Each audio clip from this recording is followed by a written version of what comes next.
सुल्तान इब्राहिम अधम बलख बुखारा के राजा थे। वे अत्यंत शक्तिशाली, धनवान और ऐश्वर्यशाली थे। उनके पास 16,000 रानियां, 18 लाख घोड़े, असंख्य हाथी और एक विशाल सेना थी। उनके महल में हर प्रकार का सुख साधन उपलब्ध था। वे भोग विलास में मग्न रहते थे और सांसारिक जीवन को ही सब कुछ मानते थे। एक रात जब राजा अपने शाही बिस्तर पर सो रहे थे तो अचानक उन्होंने महल की छत पर किसी के चलने की आवाज सुनी। उन्होंने आवाज देकर पूछा, कौन है वहां?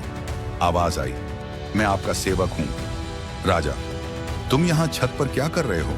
सेवक, मैं ऊंट खोज रहा हूं। राजा को यह सुनकर बड़ा आश्चर्य हुआ। उन्होंने कहा, छत पर ऊंट कैसे मिल सकता है?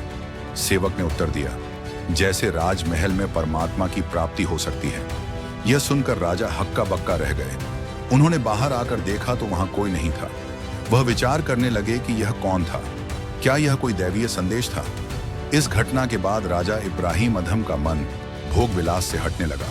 वे दिन रात विचार करते रहते कि जीवन का असली उद्देश्य क्या है। एक दिन उन्होंने अपने महल को छोड़ दिया और सच्चे गुरु की खोज में निकल पड़े।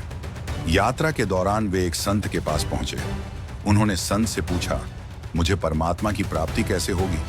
संत ने उत्तर दिया, राजा, यदि तुम वास्तव में परमात्मा की प्राप्ति चाहते हो तो पहले अपने सांसारिक मोह माया का त्याग करो और फिर ईश्वर की भक्ति में लीन हो जाओ। राजा ने उसी क्षण अपना राज्यपाट त्याग दिया और संन्यास ग्रहण कर लिया।